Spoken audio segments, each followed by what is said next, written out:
President of this function and of the Foundation, Professor D.K. Damodaran, Chairperson, Engineer A. Suhair, Dr. Vakkom Moulavi, Shri M.K. Aisapurti, Sultana, Shri Sasi Kumar, ladies and gentlemen, and young friends. Let me at the outset thank Engineer A. Suhair and Professor Damodaran for the very kind and generous words said about me. Let me more importantly thank Professor Vakkom Moulavi for giving us a thumbnail sketch of this phenomenon called Vakkom Moulavi, which is very important because the stature of the man, his huge virtual presence, is an overhang which protects the vibrant press freedoms that we enjoy today, not just in Kerala, but for journalism across the world. And it is a paradox, it is one of those paradoxes of history that such an eminent personality is not remembered, not nurtured, not cherished, even by professionals to the degree that he deserves to. The life of Vakkom Moulavi becomes significant even more so today because we are back in a time cycle where the role of the owner publisher becomes important, far more important than the role of the editor. There was a phase in the evolution of journalism in the 80s, well up until the 80s and 90s, when the editor was seen as representing the quintessential freedoms that journalism guaranteed. Editorial integrity, editorial independence, editorial boldness, editorial adventurism, editorial stance, editorial ideology. These were all important facets of journalism. There was a sacred wall in newspaper organizations between what is called the editorial and the marketing. And a marketing person did not dare tell the editorial what should or should not be done. Marketing was broadly seen as synonymous with ownership because that's where the money was generated. Why I say this is significant is because today, in India at least, and this is true of across the world as well, there is hardly an editor of that stature anymore. Think about it. Look at the newspapers we have, look at the editorial the channels that we have, television news channels that we have. There is not one editor of eminence who we can say is definitive, is indispensable to the running of that organization. On the other hand, the owner, the publisher, has become of supreme importance. This sidelining of the editor, this marginalization of the editor in journalism is unfortunate because along with it, journalism has lost a large part of its soul.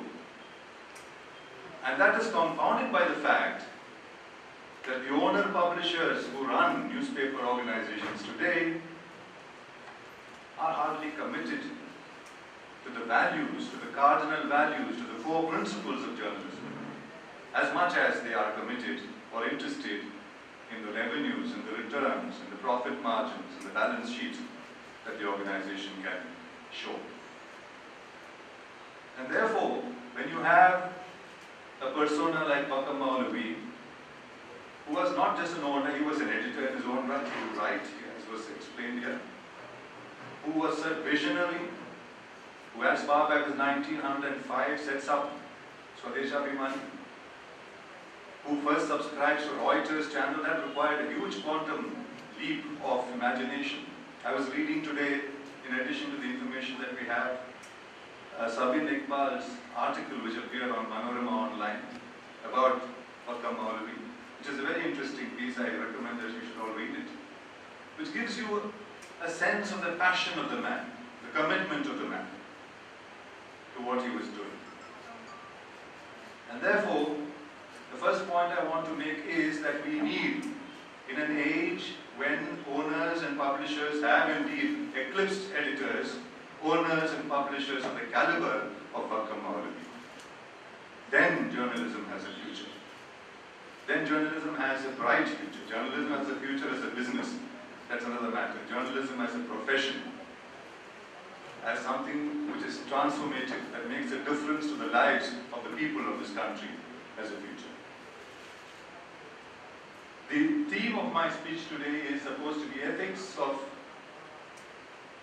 or challenges of ethical journalism in the contemporary context today. Ethics is a problematic word in many ways. It's also an enduring word in many ways. And when it comes to ethics of journalism, I would first like to try and define it so that we understand what we are talking about. Ethics of journalism cannot vary from place to place. You cannot have one ethics for journalism in India, another ethics of journalism in the United States, and a third ethics of journalism, let's say, somewhere in the Gulf countries. Even the law of the land can differ from country to country, from nation to nation. When we say we need rule of law, which is seen as a characteristic of democracy, as a defining feature of democracy, it's not saying too much, because rule of law can vary from place to place. In some countries, if there is an ounce of drug found on you, capital punishment is rule of law. In some countries, if you are a thief, perhaps cutting your hands is rule of law. In some countries, there is no capital punishment at all. That may be rule of law. In some countries, you may have rule of law and yet have rules of laws beyond and above that, which are in actual practice, like the Katta Panchayats or Khap Panchayats we have in India. It doesn't matter what the rule of law is. In distant villages in this country, there are their own private panchayats which deliver the law, which take the law and deliver the law and enforce the law. So there cannot be cultural relativism of that kind when it comes to journalism, the ethics of journalism. Because if you concede differences and degrees of ethics in journalism, then journalism is a lost cause. Journalism is an essential extension of democracy. If you are able to say democracy in one breath, you must be able to say a free media, a free press in the next breath. Otherwise, that democracy is really a sham. We have qualified democracies in this world. We have, let us say, military democracies in some cases. We have judicially enforced democracies. Now, those are not true democracies because there is no free press in those contexts. Take even the example of, say, our South Asian neighbors like Singapore, for instance. There is a thriving press there, but not politically as free as one would like it to be. Economically, yes, free. The financial press is very vibrant, it's very free. In some of the other South Asian countries too, the press is not as free as we in India are. Interestingly, in Pakistan, the press is very free. Although you are supposed to have a military-run government or a government which is not truly representative, the democracy in Pakistan has been challenged. It's called guided democracy, a benign democracy, and so on. But the press has always been very vibrant. You find very, very adversarial press there in Pakistan. So you find various kinds of democracies operating in journalism. And the first duty of a free press is to decide who the press is for. What is the journalism for? Who is the journalist for? What is it that drives your passion? Karl Marx famously said that the first freedom of the press, or rather the first freedom of the free press, is not to be a business. Not to be a business. That of course is a different socialist vision of journalism. Unfortunately, that was not elaborated on, that could not be implemented, that could not be tried or experimented with, because the history of socialism with journalism is very pathetic. They did not encourage journalism. Even after the Russian Revolution, you know that journalists were frowned upon, because there was a context of wartime communism, and they thought that someone critical of the system at this stage, when the system is vulnerable, will do damage to the system, and therefore journalists were not encouraged, and that became a habit, an unfortunate habit, and that habit led right up to the collapse of the entire socialist bloc. When I was a journalist, a practicing journalist, one of the interesting assignments I had was to go to Berlin just before the collapse of the Berlin Wall, and shortly afterwards, after the collapse of the Berlin Wall. But even in the months prior to the collapse of the Berlin Wall, any perceptive journalist could see that the wall was bound to collapse, because the people were already changing. The worm, as the saying goes, was already turning. The people were already receiving ideas of the free world, what they call the free world. There was a famous serial in those days called Dallas. It was an American serial which celebrated consumerism, conspicuous consumption, rich people in big mansions, swimming pools, extraordinary, extravagant lifestyles. That's the theme of these serials. And there was a German version of this which was meant for West Germany, or was meant for West Germany, not East Germany. But people in East Germany would receive this, because by then direct broadcast satellite technology had come about. And therefore anyone could put a dish outside his yard or on his building and receive signals. And the Erich Honecker government was already on its last legs. It didn't have the will to crack down on this. And so I found it, home after home, people were watching Dallas in Germany. And they believed, because they were brought up under a protected system, there was no freedom of information, they really believed that this is how the rest of the world lives. And they said, this government, this socialist government of ours, has been depriving us those lovely swimming pools, those huge cars, those huge mansions, those refrigerators, those lovely schools, those parks, those holidays on the beach.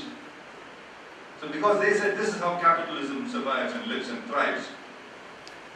And therefore a revolution of rising expectations begins, which I think played a very big part in the collapse of the Berlin Wall. So this is what happens when you protect information.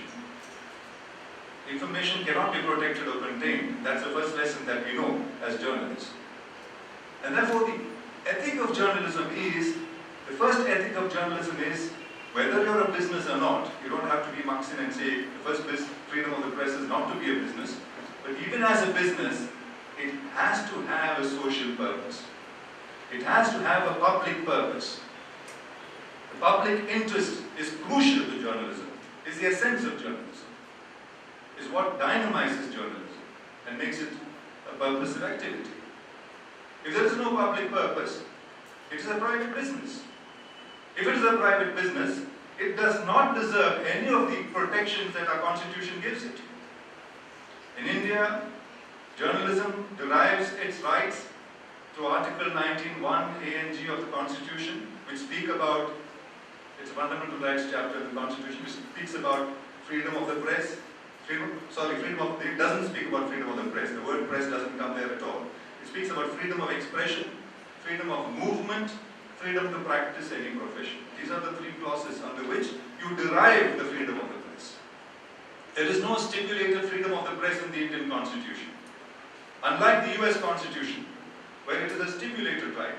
The First Amendment to the US Constitution indeed states, Congress shall make no laws which abridge the freedom of the press. It's categorical, it's prescribed. Not in the Indian Constitution. It only speaks about these three areas: freedom of expression, freedom of movement, freedom to practice any profession. And freedom of expression is also qualified by what are called reasonable restrictions. So any Indian citizen can choose to be a journalist, can choose to start a journalistic media organization in print, television, online, provided there are reasonable restrictions. But why would the Constitution, it is through successive verdicts in court, shall we say judicial construct, that journalism has begun to enjoy this constitutional and moral high ground that it does today. It is not a stipulated constitutional right. And why do the people of this country, why do the courts of this country give journalism such a moral high ground, such a constitutional, at least interpreted high ground? Because the implicit faith, the belief is that journalism is an essential part of democracy. As I said, if you say democracy in one breath, you must say journalism, a free media in the next breath. But when journalism is not that, therefore the essential ethic of journalism is to keep that public interest in mind, constant focus in mind. And journalism which departs from the public interest has no business to enjoy any of these privileges. It can be like any other business in the market. You're selling soap in the market, you can sell journalism in the market. Unfortunately, you don't even have the protections of a consumerist code in terms of journalism. If I buy bad soap in the market, and instead of cleaning my skin, it scratches my skin, I can go to a consumer's court. I have not heard of anyone going to a consumer's court and saying, I've been reading this trash for the last 7 years and it's polluted my mind and my entire family. I want damages of $5 million or 5 million rupees. Because we have conceded that journalism is a democratic agency. But in actual fact, when it is not, it is being grossly unethical. It is betraying our trust. It is betraying the constitutional construct. It is betraying the judicial interpretations that have been given to this noble calling, which is supposed to make a difference to our lives, which is supposed to be transformative. Therefore, the public interest in journalism is what energizes journalism, is what defines journalism. It's a sine qua non of journalism. It's a defining characteristic of journalism. So that is the first major point that I want to make. And unfortunately, we have today, and I don't think I'm inventing anything or discovering anything when I say this. I don't think anybody can put our hands to our hearts today and say that the journalism we read or see or hear today keeps the public interest in constant focus. The public interest happens to be coming along with private interest, which is profit making. Profit making is not a bad word. I mean, I can be an extreme socialist and say, like Karl Marx, that the first business of the free press is not to be a business. But you don't have to be, because the history of the press is really one of capitalism. The free press began in the capitalist world. As a result of the introduction of capitalism, in the 17th century, the recognition of what is called the public sphere, which Habermas later defined as a public sphere, was as a result of capitalism. That is how booksellers, book publishing came into vogue. Then there was a religious impetus, there was a technological impetus because of printing. Gutenberg revolution was over in the 15th century. Caxton press had come. Printing was taking place. So there was a financial impetus, which is capitalism, technological impetus, and there was a religious impetus because there was a Reformation movement in England. And in the Reformation, a lot of Bibles had to be published. There was a huge splurge, a kind of exponential growth of publishing in the early 16th century, around 1517 or so. And towards the end of the 16th century, there was a counter-reformation where the Catholic publications sought to counter the Protestant, publication. So there was another upsurge in publishing. So it is the publisher who was becoming important, and journalism was only happening as a corollary, as something that was also ran along with this whole process. So it was a huge capitalist growth, and you will find that the first big journalists were actually the people who had control of the means of production and distribution. Because of the growth of the penny press, what's called the wide distribution of the press, because the state was subsidizing it by allowing it to be distributed almost free of cost. In England and Latin America, that is why it's no coincidence that the first big newspaper journalists, first big publishers in the United States were postmaster generals, whether it's Benjamin Franklin or Madison They were all postmaster generals, and they became the first big publishers of newspapers because they were sitting on the post office, which is a distribution mechanism. Distribution is so important to this whole trade. So you find that capitalist growth of journalism is certainly a narrative which is very important. And therefore, to come back to my point, it's not that making money or making profit is a bad idea. You need, in fact, to have profits to be bold as a journalist. If your newspaper or your channel is not making money, you are that much more vulnerable to pressures from those who want to pressurize you. Because they can tempt you with money, they can tempt you with advertising, they can tempt you with loans, which you need. So you need a healthy bottom line in terms of your balance sheet. But there's a difference between making a profit and profiteering. And the big growth in the media over the last 20 or 30 years has been in terms of profiteering. Ever since globalization and liberalization, literally speaking, in the 1991-92 period, you'll find a big shift in the way journalism has proceeded, and that trajectory, that path, has been one of maximizing profits and minimizing public interest. Maximizing profits and minimizing public interest. And therefore, you have phenomena like paid news. You have situations where you don't know what is news and what is advertisement. You know the paid news scandal, where you allow advertising or promotional packages or propaganda to pass as news without defining it as advertisement or paid for promotional packages. Whether it's for candidates for an election or for ideas or for business interests. And the Press Council has a huge report on paid news which is rusting somewhere in the shelves of the Press Council.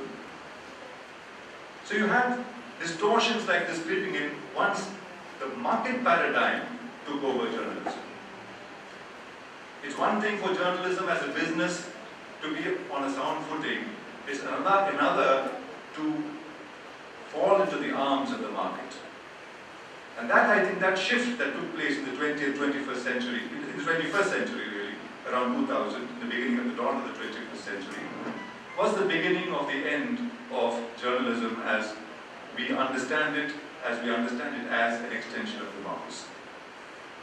And therefore, keeping the public interest in mind is very crucial. But here again, one needs to make a distinction. The public interest is not necessarily what the public wants. There's a big difference between the public interest and what the public wants. Many of the newspaper owners, barons, justify what they are doing in journalism, saying, but this is what the people want. People want gossip, people want voyeurism, people want sex and violence, people want, gossip, all kinds of loose stories. That's what they want to hear. They want to see through the bedrooms of other people, keyhole journalism, voyeurism in the name of journalism.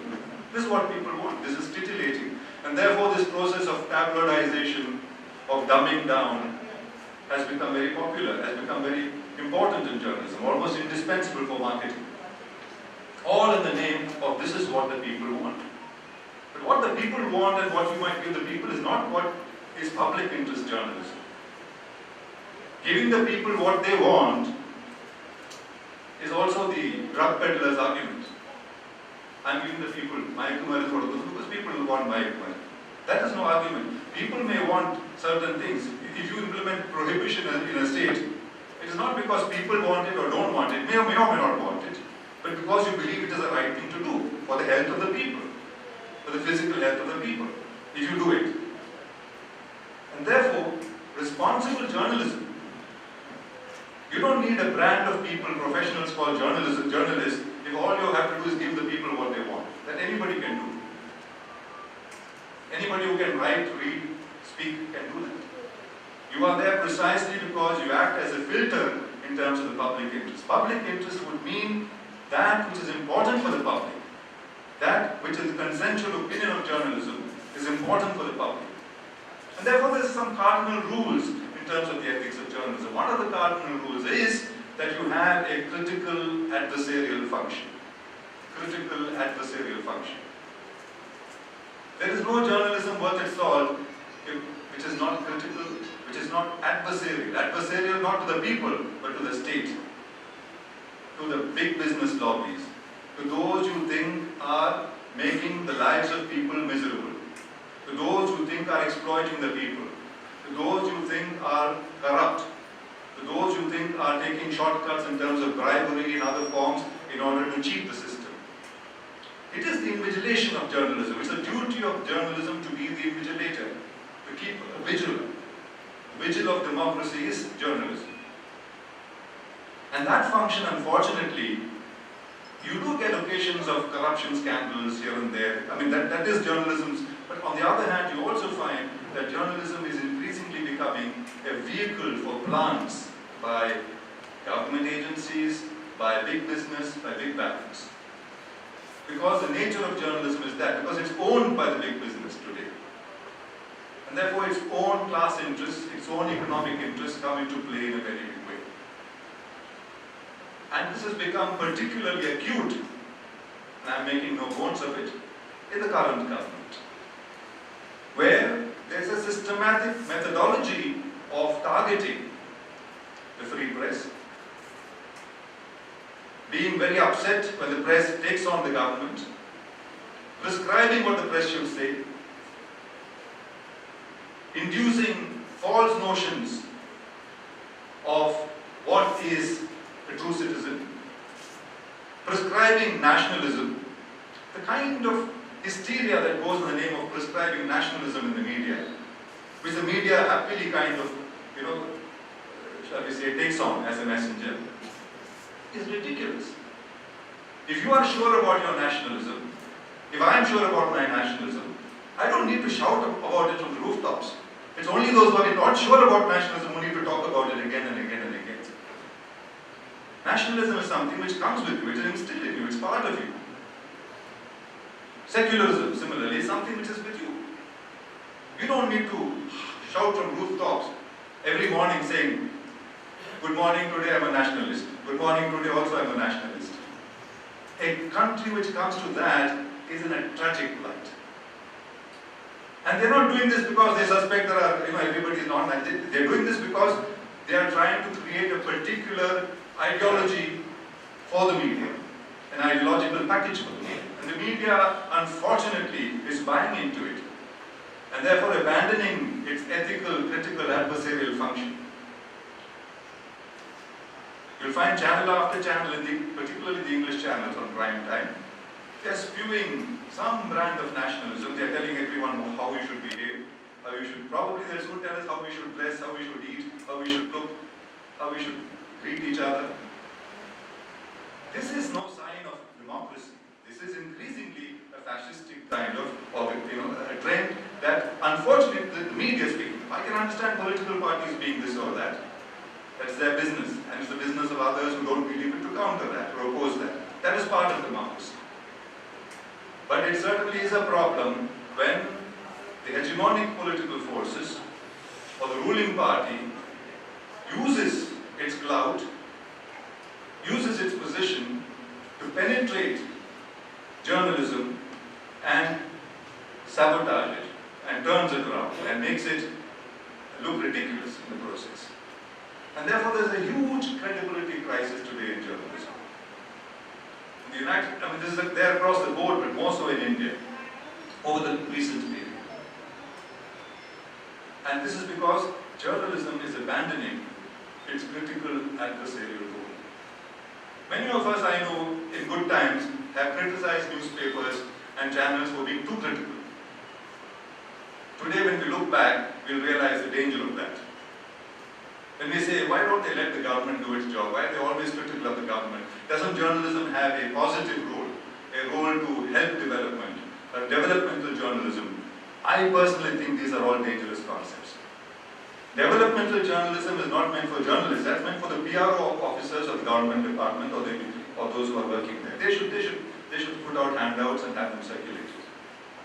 It's not the business of journalism to celebrate as much as to criticize. Which doesn't mean it doesn't celebrate. If something grand is happening, something wonderful is happening by the establishment, that can be certainly conceded, that can be lauded. But the greater role of democracy, of a free democratic press, a free press, is to be critical, to watch out for scandals, to watch out for erosion of democracy, and that is why it is very important. And therefore, in terms of the ethics of journalism that we are going through today, we are in very, very, shall we say, dangerous times. And nobody can help journalists except themselves.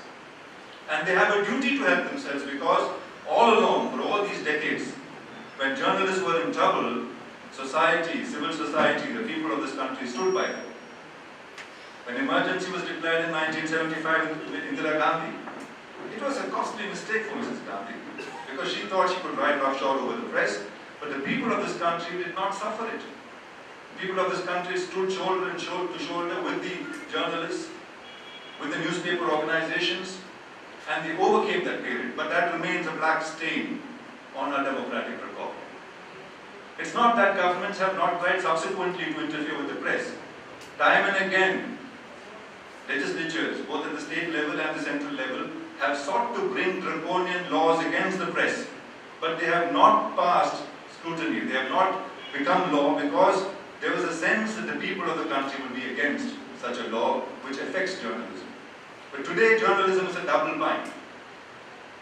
You have on the one hand forfeited your critical adversarial responsibility of being a watchdog of democracy, and on the other hand, you have lost the trust of your people, of your leadership, of your viewers. In the United States recently, they did a survey to look at which profession enjoys the trust of the people the most and the least. And journalism featured in the bottom of the list, only slightly above the second-hand car salesman.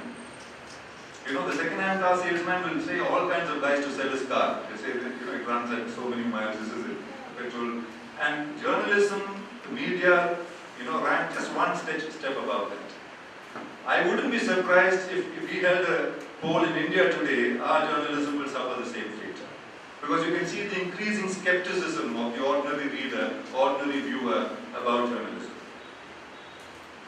There is a huge credibility gap, there is a huge trust deficit, and therefore journalism is caught in a double bind between being pressured by the establishment, political establishment on the one hand, and the big businesses on the other hand, and losing the trust of the people on the other.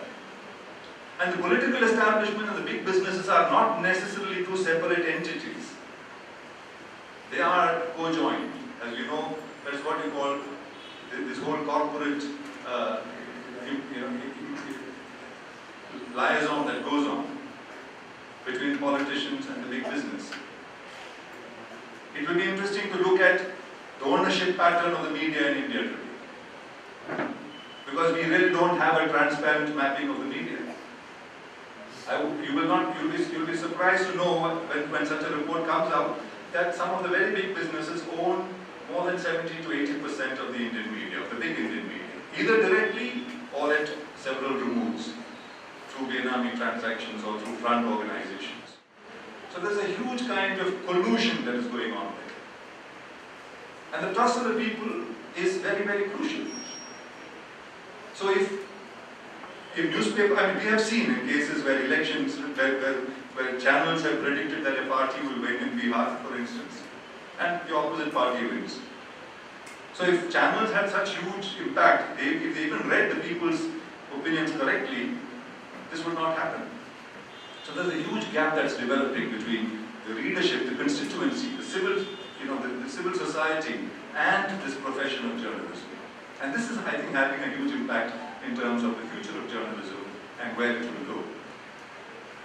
The famous Italian professor Umberto Eco, who passed away recently, said that this is one of the paradoxes of journalism, that in a democracy you have what's called separation of powers. You have the executive, the legislature, the judiciary, and then the fourth pillar of democracy. You have the four pillars of democracy: executive, legislature, judiciary, and fourth estate, or fourth pillar of democracy. And he said, while the executive, the legislature, and the judiciary are accountable to the people, because the president is only appointed by the parliament, by the party in power.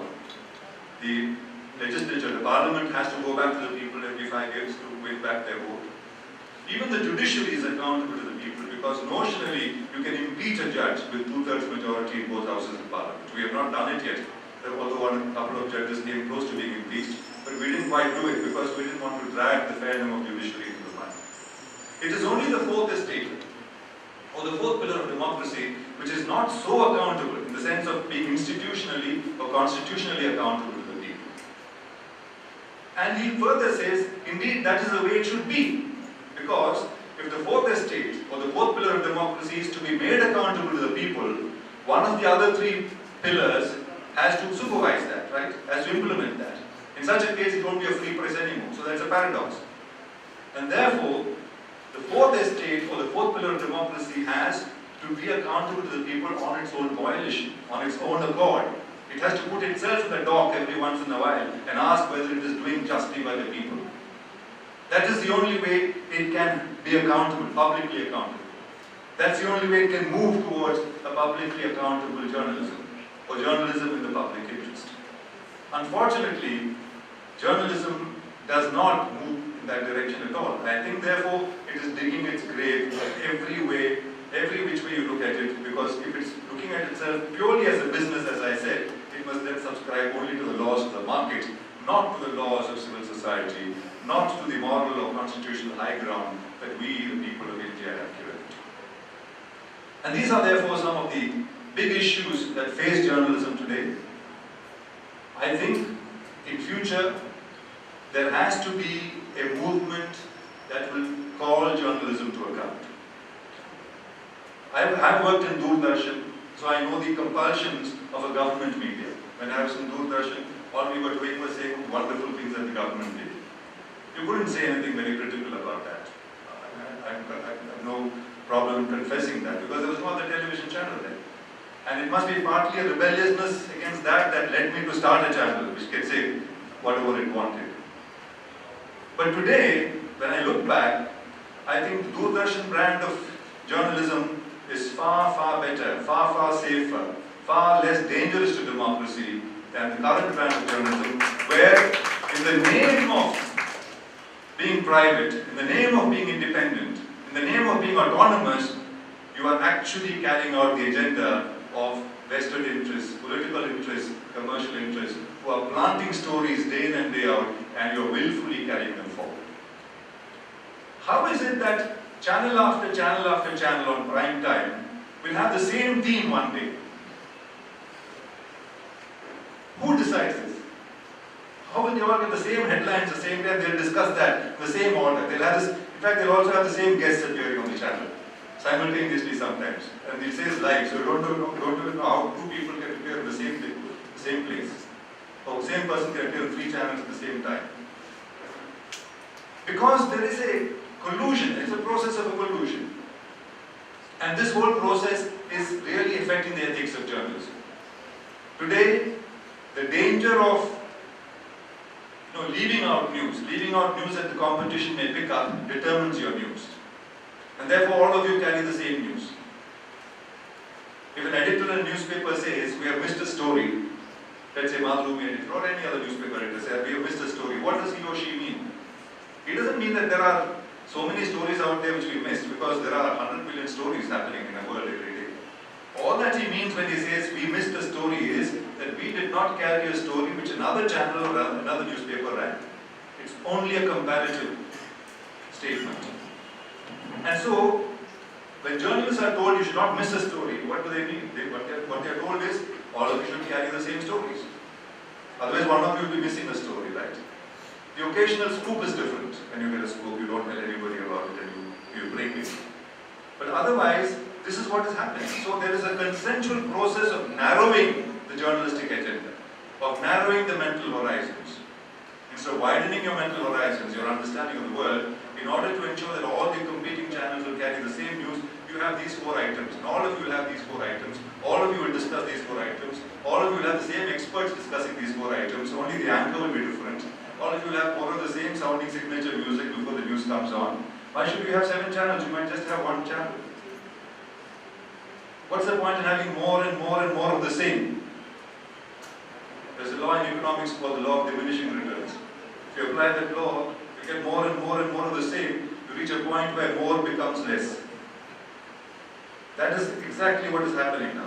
It almost sounds funny, but you look at the English channels, I'm not even exaggerating this, you look at the 4 major English channels, you will find the same news, the same headlines, the same order. In fact, if you switch channels, you can move from one headline to the next, to the next, to the next, in the same order. And they'll give you the same amount of, same information. There's hardly any difference, just some cosmetic. In one channel, Arnab is speaking, another Rajdeep Sarvdasa is speaking, third channel, Barkha is speaking. Otherwise, it's the same thing. They're all talking about surgical strike, or they're all talking about this aspect of, how to celebrate nationalism, or about this aspect of why there is some conspiracy theory here. And how is it? Who plants these ideas in their minds? So it's become a very, very insidious operation, and we need to break free from this and get into a journalism which really makes a difference in the lives of our people. We also need to break from the ethics of journalism would demand that in a country like India, we don't get fixated on event journalism alone, of dramatic events. So much so that you're saying breaking news for everything. If it's not breaking news, it's not news. Whether Met Office forecasts rain tomorrow, breaking news. What does that mean? It rains when it's rainy season, it rains.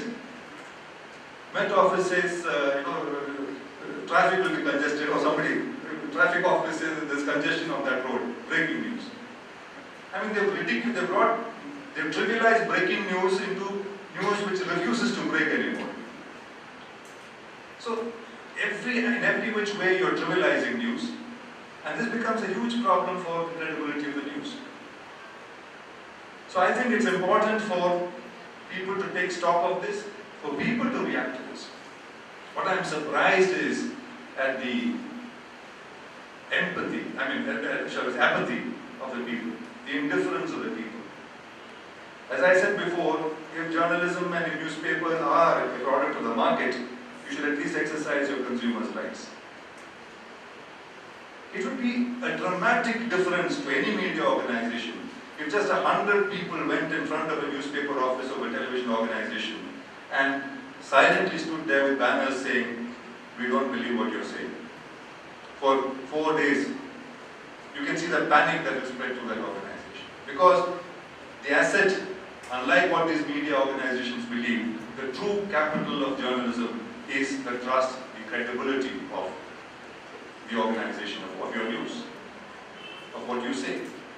And if you find that people are skeptical about that, and if that becomes viral, and today with social media this kind of thing goes viral before you can say jack, it will affect the people, it will affect the organization. I'm not therefore suggesting we should start doing that, but I'm saying we should start thinking about whether we are getting the news that we should be getting. Look at the fact that today fact-checking has become an important part of news. Why is that? It's historically unprecedented. When Trump speaks and then Hillary Clinton speaks, immediately afterwards CNN will say, now our fact-checkers are at work to find out how much of what they said was truth and how much of what they said was lie. And invariably 50% is lie.